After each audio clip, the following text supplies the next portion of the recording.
And today's webinar is on maximizing your remote work approach in 2023. We're looking at the potential of seizing opportunities during what's been a tough, particularly tough few months, second half of 2022. So I'm delighted to be here today on behalf of Safety Wing as the moderator for this webinar. My name is Rowena Hennigan. If you're just joining, welcome. Pop into chat where you are today. We're in Zaragoza in the north of Spain. Founder of Row Remote, LinkedIn top voice on remote work, named in the top remote work innovators in the world for a few years running now as well by remote.com. I'm an international keynote speaker, and you can find me on LinkedIn. When you click on my profile, maybe subscribe to my newsletter. Twice a week, you'll get updates on there. And I'm also a LinkedIn learning instructor, so you can check out my various courses on LinkedIn as well if you get the opportunity. So it's a pleasure to be here today, and Safety Wing have done a wonderful job of sponsoring and supporting these webinars. And if you're not familiar with Safety Wing, you can take a moment to let me explain that they are providing amazing global benefits for remote workforce, particularly remote health and the other products that they offer. You can see their product roadmap here. And they're proud to say, and I'm proud to be here today on behalf of Safety Wing, that they're building a global social safety net. And it started off in 2019 with their Nomad insurance offering, remote health as well, which can provide health insurance benefits for remote workers and employees globally. And you can see some of the other plans there on this very pretty slide of what they're hoping in terms of the product roadmap to roll out over the next few years. So on behalf of Safety Wing, really happy that you could join us today. You could be watching on playback, and I know a lot of people choose to do that at their own convenience. So we're going to have a little poll, run a poll as a way of warm up. Then we'll move into the panel discussion, and we'll move on to Q&A. So you'll see the question. You'll also see the ability in the panel to ask questions. So make sure that you do that as we move through. Maybe you even have some questions when you hear the topic of maximizing the opportunities from remote work, and also looking at how we can weather this economic downturn with the fantastic panel. So you'll see the questions here for the poll. So select one of them so we can see, I think we can see from the group of people online, is your organization currently borderless? So we're curious to know, the panel and myself as moderator, we're really curious to know what you look like out there in terms of what kind of setup have you got. Maybe you don't have plans and you're just curious today. Maybe you are in some countries already. So have a look at those questions there and answer what is the most pertinent for you. We sometimes see that we have sort of 2+ countries in terms of that stat that comes back from the attendees, that people are already in maybe more than 2 countries and they're looking to expand. So let's see by giving everyone a chance to answer that poll so we can get a feel for what your organization is doing and what they've done, what their plans are for 2023 in terms of borderless work and borderless organizational plans. And I ran a poll today myself on LinkedIn. I think I've got over 200 responses on that, and it was really interesting to see those responses. Right, because we've got a really interesting 2 extremes here today. So we've got 34% no, and they don't have plans to become borderless. So I wonder if you're tuning in today to understand how flexible and remote work can help you obviously take advantage of cost savings because you don't have fixed office space, but also how it can help you stay resilient in an economic downturn. But we've also got a nice spread in the middle bit there over 2, 3 to 5 countries. And then we've got an almost 40%, 38% there in 6 or more countries. So a big spread there. So fantastic. Thank you for sharing that. And thank you for letting us know sort of where you are and what the shape and plans of your organization is. And I'm delighted to welcome today's virtual panel. And we really do have a fantastic lineup today. And I am delighted to welcome Arno first. He popped on webcam there, Lance. and Nikki, so we'll get a wave across the virtual panel today. And we have a fantastic spread. So as I said, I'm in Spain. We've got Arno as well in Spain, but he's off geographically quite a different part of Spain, off the coast of Africa, in a marina. So he wins the tropical location prize for today in La Gomera, one of the smaller islas of España there in Gran Canaria. We have Lance, who's in Idaho. I represent Idaho today, and we've got Nikki joining us from Florida. So delighted to have you all here. So let's go around the virtual room. Lance, we'll start with you so you can give us a little bit of an introduction today. Thank you, Rowena. My name is Lance Robbins. I'm a advisor and fractional remote people ops leader.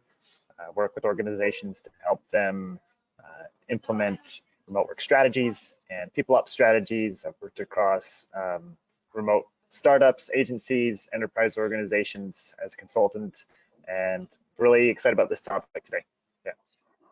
Thank you, Lance. I'll go stay over in North America, and I'll go to you, Nikki, before we go to Arno to see if you would like to introduce yourself, please. I'd invite you to, and let us know a little bit about your background.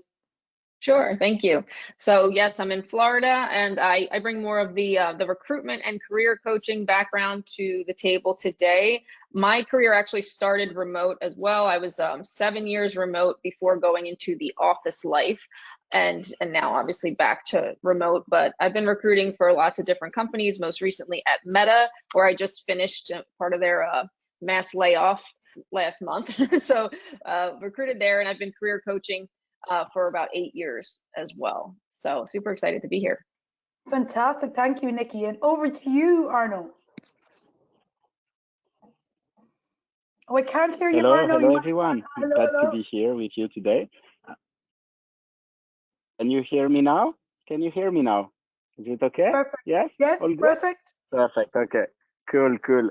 So glad to be with you today. So on my side, I'm one of the co-founder of JobGaver. JobGaver is a global search engine dedicated to remote work. We are the first global search engine helping all talents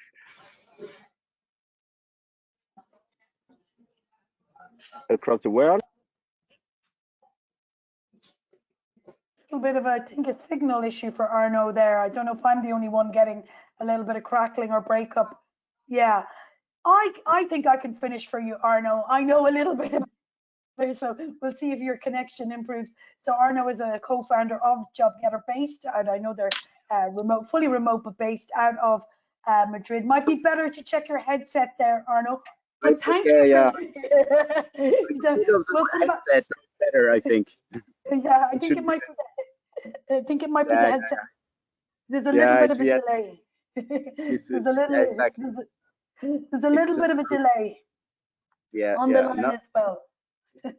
So we'll just give it a second to do a recap on the panel here today, because I wanted to highlight the spread of experience that we've got. So Nikki, obviously, also the spread of real life experience, and Lance as well, because I do know that both of you have been impacted by layoffs yourselves, but you've both been involved very heavily in your specialist areas over recent years, including some startups, including some high impact and high growth companies, because I know Lance for another world as well, and therefore you are experienced like Arno as well in the startup, in the founder world, and in what it takes to be a remote first company. So I want to make that very clear as well to anyone listening in. So not only have we got the individual strengths of the panelists, we've also got panelists who have all worked in remote first environments at some point, and therefore can add lots of value on the organizational design and strategy needed there.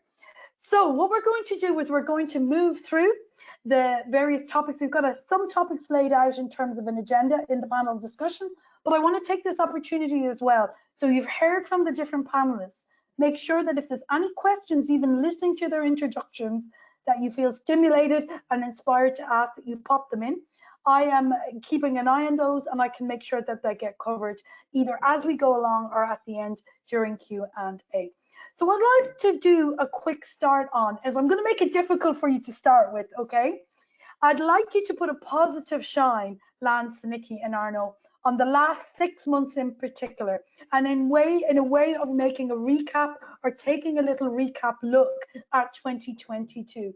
Give me maximum 3 sentences with a positive angle, if you can, so put on those positive glasses, in terms of what do you think is good about this economic downturn? What can we take as a positive out of it? Because I am a glass very much almost full lady, so I very much want to put a positive slant on it, and it's the end of the year and we need cheered up. So maybe starting with you, Nikki, what would you say in terms of looking back on these recent things that have happened? How would you take a positive view on that? I love that. I love the positive spin. I consider myself a mindset coach before the career because I think they go hand in hand, but one even needs to precede the other.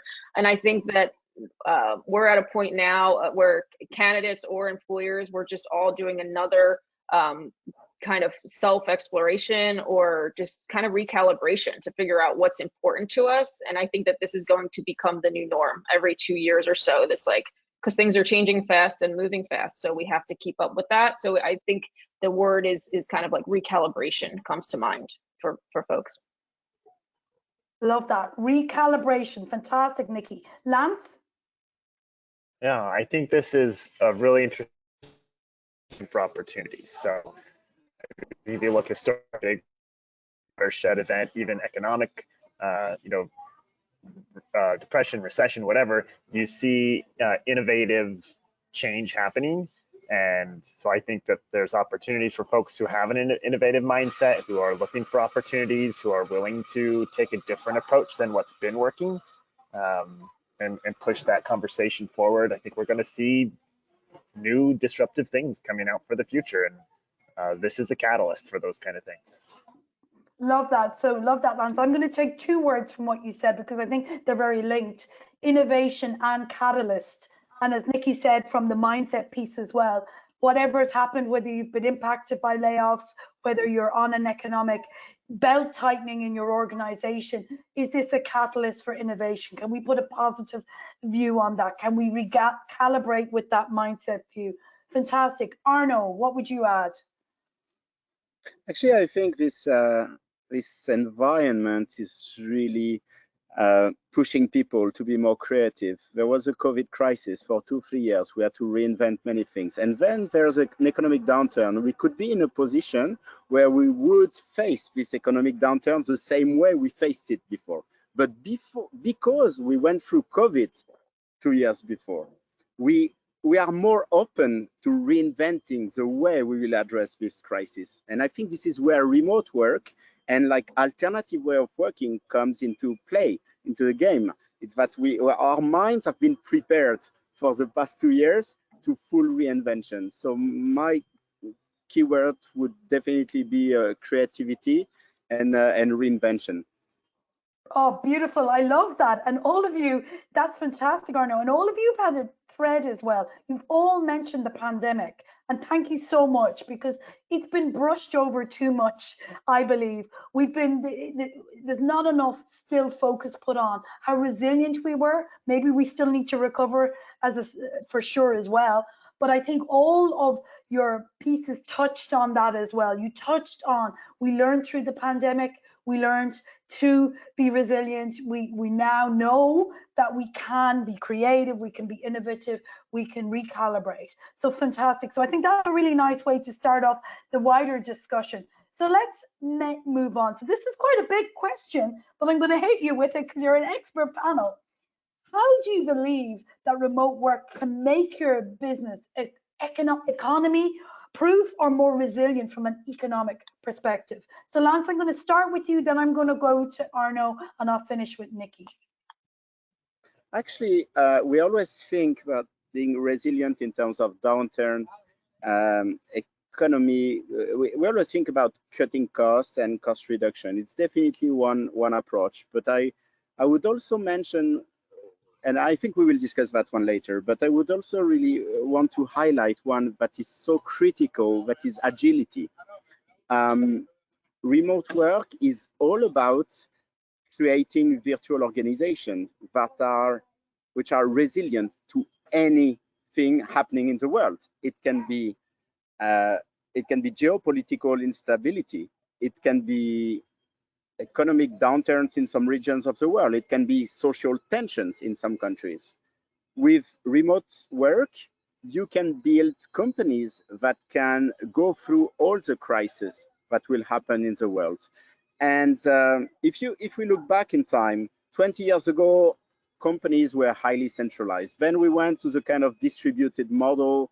Like a good example is to have some teams based in hubs somewhere, like, you know, in Ireland, I worked a lot for American companies like Google, Indeed, and all these have like sales hubs in Dublin, for instance. You know, well, Dublin, of course, Rowena, and it's big capital for salespeople. But the problem is that you create lots of tension as well. Then you create a bubble with talent shortage as well at the local level, and you recreate the problem of having a centralized organization. It's just that instead of having one headquarter, you have like 4 or 5 distributed. Going fully remote is the possibility to get away from those constraints that are about the local talent markets and really address it globally and relieve the pressure and be able to reconfigure, reinvent your teams in real time like this, very fast when the environment changes. So this is how I see the value of remote works in this economic situation. Oh, I love that. I love that. But you're talking very much there about distributed business models, which is one of my nerdy favorite subjects. I know, so I can nerd out on that.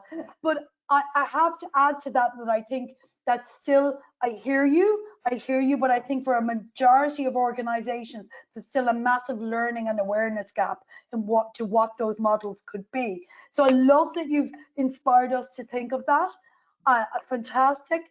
I'm going to go to Lance to see what he can add to that then, particularly with that economic resilience view on Lance. What's your thoughts?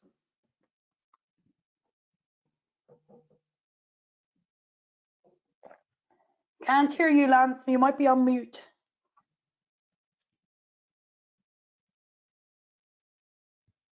Thank you. I was. Yeah, so building on what Arnaud was sharing, distribution of risk. See, even people who are like all in on remote work and have built a career out of it still forget to undo the mute button. So don't feel bad next time you do that in a Zoom meeting. Yeah, distributing risk. So when all your resources, all your assets are concentrated in one thing, we all know that that's a huge risk. And so distributing risk, whether that is, you know, if you're an employer in one nation and distributing that risk throughout the nation that you're operating within, or crossing borders and distributing that around the world, you're reducing the risk of a catastrophe in any one concentration of where your people are or where your resources are. So that's, you know, the beauty of, and really I think a lot of what Arnaud was sharing as well. And you mentioned a word early on in your discourse there, Arnaud, was agility. And I really think that this is important when we think about organizations that embrace remote working, that embrace flexibility. It's kind of a mindset of we can pivot, we can change, we can adapt, we can be flexible. And this economic situation is going to impact different industries in different ways. And I don't think anybody is economy proof, but you will have an advantage when you adopt flexibility and the ability to say, you know what, this isn't working, but we can change, we can pivot, we can transition what we're focused on another direction. So I think, as I was saying earlier about being innovative, you'll have to maintain that creativity, that innovation to like change direction a little bit. And I think remote organizations have a little bit of an advantage in that regard, where assets are distributed rather than fixed. Exactly, Lance. And that human capital is distributed, that human capital as an asset is distributed. So fantastic. So I think that's a really good way of expanding on what Arnaud has said. Nikki, what would you add? I think that now is an incredible time from an employer branding perspective, and coming from the Metas of the world and just the FANG, where all you saw were people completely obsessed with working for these top tech companies. And there's a very big shift in that right now. Obviously, they're not hiring the way they were, but people are seeing that maybe putting those huge companies on the pedestal, and also, you know, the gravy train is kind of over. You're not going to go to the office and get all the office perks and all those kinds of things that once existed. So there's just such a huge opportunity for companies of all sizes, small, medium business, and whatever, to really capitalize off the, how can we be the next FANG when it comes to places that candidates just want to be at, you know. So going deep into the employer branding as a remote, not kind of remote, but like truly remote plus flexible environment. I call it like TFE, like truly flexible environment. Like there's even like new acronyms that could be made for this stuff, like places that can truly embrace it so that they become that household name of like, oh yeah, I know that company. That's a really great place to be if you know, for remote work. So the branding piece is huge right now, opportunity wise. Fantastic. And on all of this, if we look at if I put my academic hat on, and if this was a basic business or master's class in entrepreneurship, everything we covered there is an example of how we look at a pest.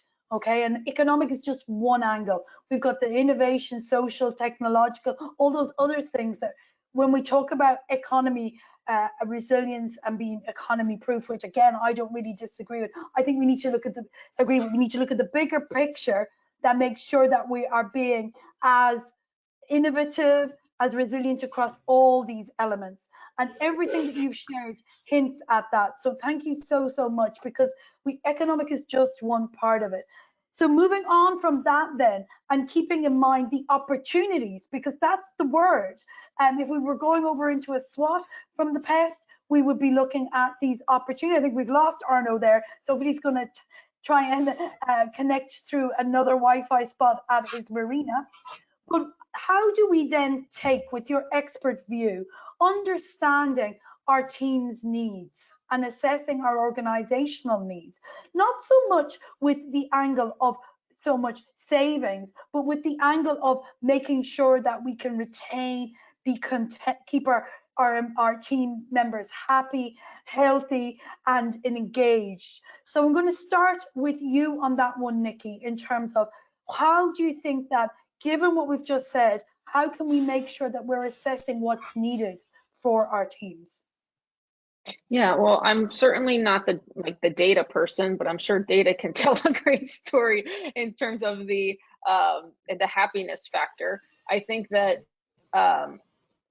the hybrid model, or making it more about very regular offsites and people exposure and seeing people face to face, is probably one of the best ways to really assess, you know, are my people happy? What is the word of mouth? What is the chatter among my team? Building those relationships, that goes both ways, because I think that oftentimes there's this push now, especially for the younger people, to say, get in the offices, don't go remote, get in the offices so that you can build those relationships. But that goes both ways, from the founders and the leaders at the organizations too, to really understand what are these people's needs and am I meeting them? And this is just basic conversation in a way, versus some of the other more advanced, I'm sure Lance would know of, like the people ops kind of methodologies. But I mean, face to face, you know, get to know your people. Beautiful, fundamental, but often missed, Nikki. So it's a pertinent reminder. And I think we particularly, given our chats about recovery from the pandemic, etc., that importance of social connection and quality social connection, I don't think we can overemphasize it enough. So thank you for that. Lance, what would you add? And I'll go to Arno in a minute, in terms of understanding, assessing those needs, Lance, of your team. I think you're on mute again. Can't hear you, Lance.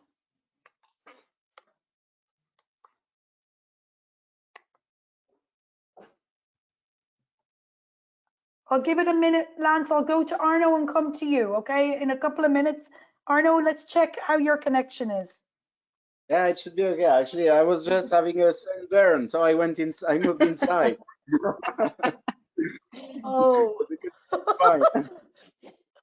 Well, Actually, we have to be very humble, I think, with this topic of employee happiness in a full remote environment. We are just all in a trial and error mode, learning by doing, we experiment. It's so new. We've been in a world like where everything was about physical presence, about being all together in the office 10 hours a day and doing everything together. And now we are learning a completely different way of interacting with each other. So we experiment. And at JobGaver, for instance, we are, of course, a fully remote company, and we are still trying to find the right balance between, you know, meetups, events, offsites, you know, where we can have those very strong interactions, and the kind of asynchronous way of working using the right tools, you know, etc. And it's kind of a trial error approach.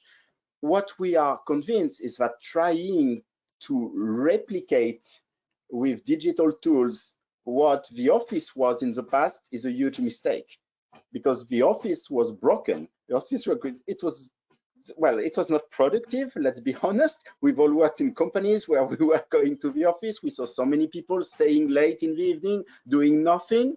So the most important is let's try to make sure we don't replicate those bad behaviors from the past when working remotely. So it means that we have to accept, for instance, the fact that our teams will combine moments where they will enjoy free times with moments where they will work. Sometimes they will be able to deliver their work in less time that would be needed in the office, and that's fine. We have to give them this freedom to be more productive, you know. And we have to make sure that we don't create like extra artificial virtual connections, which turns out to be bullshit. Like, you know, I'm not personally, I'm not a big fan of like adding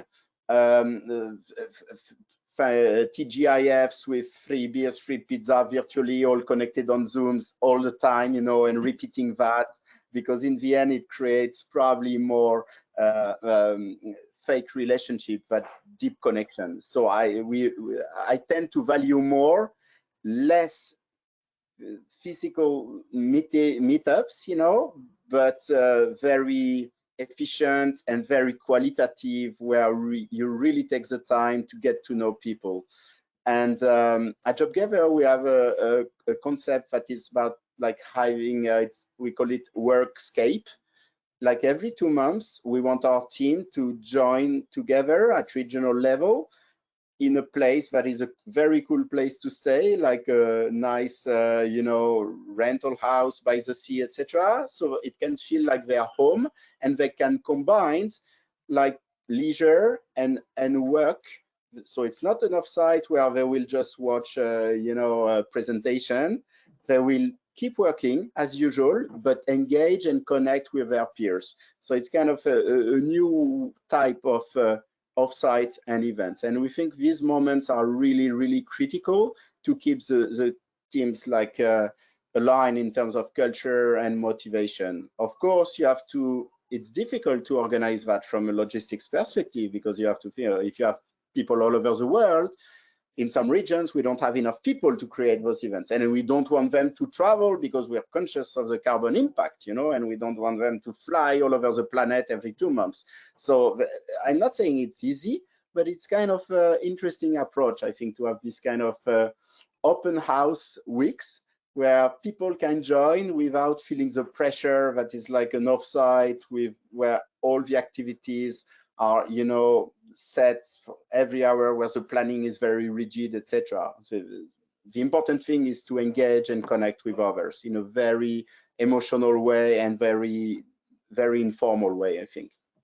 Wonderful, loads of sharing there. So you went from, I love the word humble, and we use in remote work best practice teaching. I use always give someone the benefit of the doubt, and it's the same thing with the word humble. You're always waiting to hear if there's feedback, if they've understood something. So that really reflects that. But then you've given us a huge loads of really quality sharing there on how JobGetter are creating those really special social connection moments, like Nikki said, through meetups.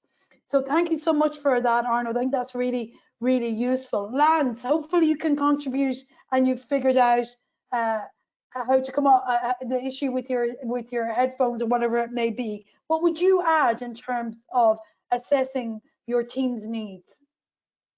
Yeah, I love the practical suggestions on connection and building relationships within the team. And I think originally, like, we were talking about how do we keep a team together through this, and I take this approach that culture at a foundational level is really the biggest lever that we can pull on. Unfortunately, is really the biggest lever that we can pull on. Unfortunately, it's not a lever that gives you overnight results, but culture is a collective of all the experiences that you create for the people in your organization. And I love the concept of getting people together in person, but logistically for organizations that are spread, thin and far, that's a big challenge to do that on a regular basis. And so my approach, and when I work with my clients, I take them through a process to evaluate is each experience that somebody goes through as an employee, as part of their journey, part of the life cycle. Nikki, starting with recruiting, that's very, or employer branding, coming through the hiring process, onboarding, looking at each of these steps of an employee life cycle and saying, are the mission of this organization and are the values of this organization well represented in the way this is designed? And it's surprising and often discouraging to hear how many organizations say, well, we don't really have those even defined yet. And they can be 2,500 people strong and not have clarity on mission and values of the organization. And so then it's impossible to translate those intentional things into those experiences that you create for employees. So you're building a culture, you're translating a culture, but if you're not doing it intentionally, it's not what you hope it is, right? And so creating an intentionally values aligned, mission driven, cultural experience through each step. And this applies whether you're remote or not, right? But as a remote organization, the risk of being disconnected from that cultural alignment is strong. And we have to be really creative and have to be really intentional about designing each of those touch points and experiences. So whether they're on site or they're off site, I think that this is the big lever, and it's a long pull and it takes a while to get that thing rolling. However, it is probably the best investment that you'll make as an organizational leader for long-term competitive advantage, especially in difficult times. Beautiful, Lance. And Lance, as he said in the introduction, has the experience to be a wonderful fractional head of remote, and you can hear it there. I'm applauding you, Lance, because what came across really in all that wonderful information is you need to build it slowly. We've all hinted at that. So this is not going to be an overnight something that you can click your fingers. Remote culture, any company culture doesn't get made that quickly. So we're really hoping that the audience is hearing that small steps build on these different ideas you've got. I'm going to have to add, write it down. The foundation of good remote best practice is written, and having written guidelines, policies, etc., that you can build off. A remote first handbook, whatever, or a remote first team charter would be another one that can be an easy introduction to remote first operations for people listening. So again, either of those terms, remote first handbook or yeah, Nikki, go ahead, answer that, please. Totally. No, I think just to, if I'm hearing Lance right, it sounds like, which is something that I personally would agree with. It sounds like there's so much, again, opportunity because so few companies are doing it well. So that's just like something else I think that is just for, entrepreneurs or any business owners out there. And this is, again, just hearing it over and over and over from the candidate job seeker side too. It's just there's so few doing it well that it just means there's so much space to stand out. Exactly. Yeah, totally, Lance. It is the kernel of opportunity, what you said. So it's shifting over rather than how we stay alive during an economic downturn. It's a change of mindset. How do you look at the whole thing to create a remote first strategy that it really will pay off long term? It's not short or medium term. It is more medium to long term. It's interesting as well, having moderated a few of these panels, Lance, Arno, and Nikki, for Safety Wing, to hear a lot of the same themes coming up about if we look at recruitment within remote first companies. And if we look at also the opportunity on employer branding, which has come up a few times in our discussions here, people are doing it so badly, and I mean the royal people there. Companies are doing it so badly at the moment. There is a competitive advantage. Arnaud's business is built off it. Job Together is, as he said, the first search engine for remote first work in the world. And this is the point. People aren't doing it well. So listen to the experts and please digest that. If you can put in the effort now with your reading, with your strategy, with your research, with your learnings, it will pay off longer term, because there is a huge competitive advantage if you put the effort into this. That's my opinion, obviously, but also I believe the panelists are agreeing with me. And Nikki, thanks for highlighting that. I want to touch on something that's one of my favorite topics, so I'm going to be selfish here, and I want to touch on underneath understanding your team and assessing their needs, and particularly because I've got Lance and Nikki on who I think can comment particularly on this in terms of assessing performance of existing employees.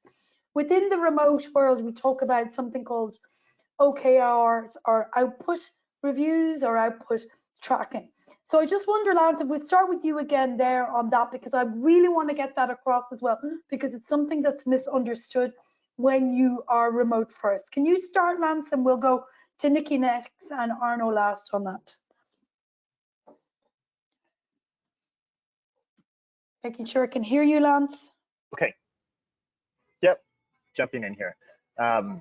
So one thing that I think is really important is having clarity or transparency into what the objectives of the organization as a whole is. And I think that needs to come right from leadership, having a clear vision of this is where we're going, and here's the big things that we're doing to get there. And then regardless of the size of your organization, breaking that down for each role that's contributing towards that goal. And so typically, if you're an individual contributor, you're working with your manager. So if that's at a small startup, that might be the CEO, that might be the COO. Or if you're at a big enterprise organization, that's with your line manager, or however you want to call it, right? But essentially, you're taking this objective that's big for the company, that's transparently communicated, and then the subsection of that belongs to your department, your area of the business, and deciding here are the 5 things we're going to do this, insert time period, quarter, biannual, annual, whatever, right? Here's the 5 things we're going to do, 4 things we're going to do, 10 things we're going to do, whatever fits in there, right? That are going to move the needle and can be measured against this goal. And so, if somebody says, well, I spent 3 hours working on this project, that doesn't mean anything. It means that you spent a lot of time on it. But what we're looking for are results, outcomes, and do the outcomes align with the objectives of the organization that you're working towards? And again, there needs to be a measurable aspect to that. So, we call it a key performance indicator, KPI. That's a term thrown around all the time, but essentially it just tells us, did we move the needle on the big thing we're working on? So that way, as the person who's doing an evaluation, I can say, hey, great, it looks like we nailed 7 out of 10 of these. Great job. Wonderful, Lance, fantastic. So you heard it there. That's such a good way of explaining it from those goals. And I've come across a lot of clients that those overall bigger goals, those objectives, are not clear, Lance, and they're not transparent, and they're not communicated well. So I'm really glad you started at that macro view before you even talk about, and coming on to you, Nikki, next, before you even talk about how a team leader or a manager of different teams would then work on the one-to-ones in terms of those KPIs and how they manifest down at the individual level with team members. So wonderful, Lance. Nikki, would you add to that? Yeah, I think that is all really important, but I think that stuff existed in offices too, right? Like there was always, you're meeting with one-on-ones with your managers and your metrics and things that you had to meet, especially for, let's say, a company like Meta, where I sit in New York and that my manager's in California. But I think nowadays, it's what could be more important is not just the consistent check-ins, but the consistent maybe what's going well, what's going poorly, and having very hard and honest conversations, because nobody in remote work wants to be micromanaged, but the reality is that some people will need that. some people may need extra hand holding early on. Everybody onboards differently, for instance. Some people ramp very quickly, some people don't. So I think that way more kind of the coaching kind of mindset from managers is going to be just again another way to stand out, but also just very important when you aren't seeing these people face to face. You can't have that quick coffee water cooler conversation to say, hey, how's this project going, and those kind of things in passing too. So I think just the coaching philosophy is going to be big, but also I believe that it makes the hiring process even more imperative, and the interviews, like the interview questions, to say, are we really, first of all, are we assessing and asking the right questions to even know that these people are capable of being remote and meeting these kinds of objectives? And if you don't have those clearly defined in the interview process, you're going to be, kind of later on shooting yourself in the foot. So like when I think back to my 7 years, I was just fresh out of college and landed in this global nonprofit and was traveling all over the world and remote, and super great experience. But I think it's that conscientiousness and all these kind of like EQ things and like personality traits that made me successful there, more than my ability to just like meet my metrics week over week and stuff. So that stuff is just important to evaluate, I think, through the interview process too. Is this person going to, if they're not meeting their KPI, are they going to be able to assess and kind of, tweak their schedule, or, do different things to make sure they can catch up, kind of a thing. So hope that answers. Really good. And you've touched on two of my favorite things, which is remote work leadership skills, which is a subject area in its own right. But the fact that you do need that coaching approach, the skills, which, by the way, is something that you cannot teach without experience. So running one-to-ones, using scenario role plays has to be something that someone learns as they go. Lance as well, you can't put someone on a YouTube video and they will know how to do a one-to-one well after it. It's something that has to be learned through experience. So you've touched on that, Nikki, which I'm a big firm believer in is a massively important as we move forward. But also you touched on that whole angle of how do we look at the bigger picture of what was in the office and now how we need to do things and what we need to consider about what's different for remote. So I really liked that as well in your contribution. I think it's interesting to think about how Lance shared very from the top down, and then Nikki's looking at this more practical thing, and very much that you are aware, audience listening, that there is very good research out there now. There is research out there now that helps and advises on how you screen for remote first opportunities. Roberta Sawatsky, who I'm sure Lance knows, has done some amazing research on that. Roberta Sawatsky, you can Google her, out of Canada. So she's got some fantastic interviews on how to look for those skills that Nikki mentioned in your screening and your recruiting. So really good lead in then to Arno. Arno, what would you add to what's been discussed so far on this? Actually, what Nikki said really resonates to me. I think coaching is definitely key, and coaching is very different from managing in a way that it's highly personalized. And and in a remote work environment, each employee, each talent will have different needs, different expectations. And as a manager, you need to have like a high level of EQ to understand exactly what your people don't say but think, because most of the time there will be so many things that they will not be willing to share openly, but that would be so important that you try to guess, to understand. So you have to listen to the weak signals and have this ongoing conversation. So what I think is definitely critical in remote coaching, remote management, is to have like real-time feedback and very prompt feedback. Because the time where we had like annual, even quarterly performance reviews, I think it's kind of dead. It's not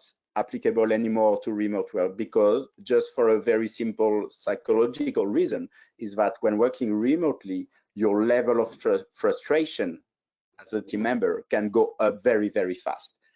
Much more than when you are at the office and you have many opportunities to share with your colleagues and to make the frustration go out, you know. But in a remote world, you are alone in your co-working or at home, etc. And when something goes bad, when you don't achieve your performance, your OKRs, then you will feel totally lost. And some people will not say anything, but they will be in a terrible, terrible mental, psychological situation.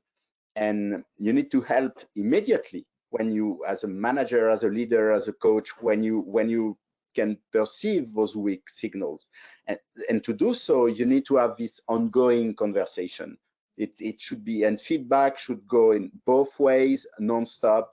And you cannot wait for the next performance review in 2 months to say that your team member did something wrong, or your team member to say that he got lost because he didn't understand what the OKR was about, how he could deliver the results, etc. It has to, we have to be very, very reactive, and very fast in the way we interact and give feedback. That's really my learning from like coaching, especially junior team members, because being onboarded in a full remote organization is not easy when you have no work experience. Imagine someone's going to give you OKRs, objectives, and then here are the procedures, here is the playbook, and just go for it. It's not easy. So if you don't have the right level of support, you're really like set to failure. Fantastic. But everything you've said there could fall in under creating really good psychological safety, you know, fostering trust in remote. And that's actually part of remote work leadership skills that gets missed often. That is this, it's like this sort of intangible thing. I mean, coaches will know about it as well. It's not the one recipe fits all. It very much has to come with experience, like you say, Arno, and leaders being able to adjust slightly for different personality types, etc., etc. But I really hear you there, because that was really, really interesting in terms of us appreciating something. So this is what I'm going to bring the tangent into the next topic, all right? Into the next topic. What we do have, even from the conversations here, is a very big awareness globally, coming from the effect of the pandemic, coming from what's happened with the layoffs. Nikki and Lance and Arno are evidence of this, that people know what they need to improve often. Okay, so the level of this conversation is really high on the self-awareness in terms of what the gaps are, what needs to be focused on. So I'm going to suggest that, given the recent layoffs, there's amazing talent out there to be had at the moment. And we've got 50% nearly of the people in the audience who are looking at expanding in 2023. So they must have some sort of, whether it be conservative or not, hiring plans. So I want to go around the room and ask you each to let me know or explain, how do you think they should be approaching finding really good remote talent? Because our conversation has been about these skills, and there are people out there with these skills if you can screen from them. So Lance, I'm going to start with you, and it'd be interesting to hear your view on the fractional side on this as well, and how that fits in. So I'll give you the opportunity to speak to that as well. So how do you think, given our discussion, organizations can look for that talent that's there? What are they looking for? Checking your come off mute. Okay, Lance? All right, there we go. Well, in the context of economy, right? As the stage that's set for this conversation, you know, a fractional contributor to your organization is kind of a non-traditional hire, but this could be something that's really interesting to explore when you're looking to add depth of expertise.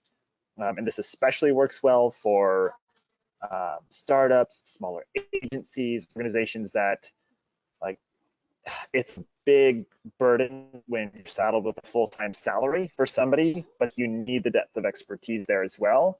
And you don't really just need someone who's going to be like a consulting advisor to tell you what to do. You really need somebody to come on and get their hands involved as well.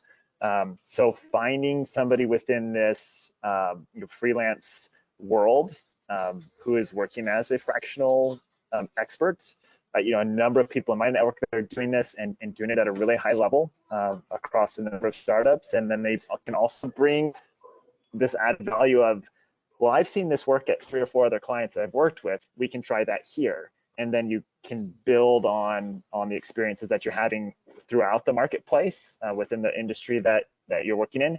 So this is like a really interesting opportunity when you need somebody who's typically an expensive hire, but you maybe only need them for like one big initiative. And as a founder, you're stretched across too many things already. So looking for expertise, I'd say like check with some layoffs. There are people who are saying, man, I've been doing this thing for a long time. I could do this independently. And there's a lot of really great experience out there. Okay, wonderful. Thank you, Lance. And I'm not going to go to Arne, I'm just going to go to Nikki on that. And then we've 2 questions. So I'm going to leave time for the 2 questions. I've just seen that they've come in. So Nikki, I'll go to you on this in terms of sourcing, because that's your specialist area. What would you add to what Lance has said? I love what Lance said. You actually are kind of selling me on the idea of exploring some fractional work, because I haven't really yet. But I think that, and it's kind of fun that I'm not employed by Meta right now because I can say this. So just because someone has the Metas or the Netflix or the these big companies on their resume does not mean that they were the best of the best either. So I think that that does make it interesting for employers, because don't assume that just because these people are coming from these big companies that they are actually what you need. So there's that. There's keep in mind that there are lots of other very strong candidates that have been laid off from smaller companies, small places you've never heard of that are still great. So, and you don't have to go very far to find laid off people. So LinkedIn, a quick scroll, you'll see lots of them. So I would say I'd encourage employers to not just target those big companies and to stay fair to everybody else too. Because just because you got those big brands doesn't mean that you were necessarily crushing it over there. So there's that. But yeah, LinkedIn, I think LinkedIn, again, being that thought leader, being that company that can maybe add to the application process and say, were you laid off from somewhere? Because we are prioritizing laid off applicants to help you get back to work sooner than later, things like that as just potential strategies. Wonderful, Nikki, really, really helpful. So I'm going to hit you now with the 2 questions. There was actually 3 when I checked that have come in, and I know one of them was on remote company culture. How does remote support or promote company remote first support company culture? I feel we've handled that. We handled that quite well. So I'm going to tick that one off the list. I'm going to read out the other one that I think is really interesting, and it is: the trend geopolitically has been to nationalism away from globalization. How do you think this will affect remote hiring? Sure, you can expand the reach of talent, but the pressure to onshore again is getting stronger. Does anyone want to take that? Arno, you want to take that? Yeah, this is my favorite topic, actually. It's wow, so interesting. And the question is so well formulated. Actually, I think it's exactly, we are in a world where nationalism is rising everywhere, and you could think that the trend is towards like hiring locally, relocalizing your activities, etc. So there is definitely this trend, but this trend is not compatible with what people want. That's the thing. This trend would be like the dream maybe of some politicians, would be the dream of some, it's very theoretical. But then let's look at the employers. Let's look at the talents on the other side. Employers, they just want the best talent fast at a decent cost, let's say.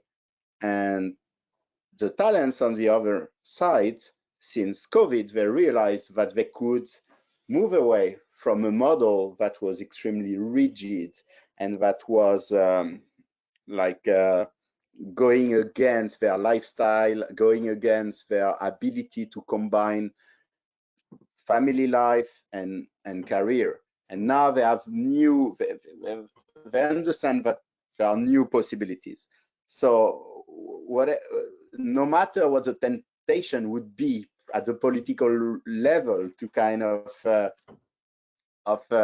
re-centralize thing and then consider the job market to be again very hyper local, the market forces go on the other direction. All of them go on the other direction. Technology is an enabler to remote, which is an enabler to global talent attraction, which is an enabler to fully virtual companies. And this is just a sense of history. I don't believe in a future where we have to oppose globalization understood as an unhealthy globalization and nationalism, where you have to basically only favor local worker, etc. I think there is a third way to go that is kind of a healthy, distributed world where we can reduce the gaps between rich and poor countries, where we can give equal access to the best opportunities to all the talents over the world, and where companies can be finally really inclusive and really embrace diversity, not as part of their CSR report, but really on a day-to-day basis in reality. And I'm a big fan of that, and I think the world is going into that direction. And I don't believe that the political level of thoughts will impact this kind of massive trend. Wow. And I hope not. That was fantastic. I love that. That was excellent. And I think the only thing I would add, and you touched on it, but just to pull it out, that we've got geographic diversity and inclusion, that we need to realize that even from just going outside our own national, we can be bringing in inclusion by being wider than our own borders in terms of an inclusion angle, which often gets missed. Lance will know it comes up. It's come up in our community a lot over the years, where people forget that simply by going out to 1 or 2 or 3 more countries in terms of your borderless strategy, you are being more inclusive in terms of the type of talent you attract. It's not an all or nothing either, would be the only thing I would say. And Arno, you touched on that. Find what works for you. Find what works for you. And I think that there can be something that, as we know from the poll at the start of the webinar, whether it's a more softly approach with a handful of countries, that whatever suits your strategy is also obviously what's going to work the best. So we're coming up on towards the end of the session. Thank you so much to Lance, Arno and Nikki. Please reach out to them on LinkedIn to connect with them. They're wonderful human beings, and I'm really been a pleasure to moderate the session today. Loads of food for thought. You can book the next Safety Wing webinar as well. You'll see that link if you go onto the webinar hub. There's a session coming up in January, towards the end of January, that looks really interesting. So check that out. And of course, you can scan the QR code for a Safety Wing demo as well. So on behalf of myself and the panel, we're going to all do a virtual wave from our different places around the world. Thank you for joining either live today or on playback. Thank you so much to Safety Wing, and have a safe rest and healthy rest of the month. Take care.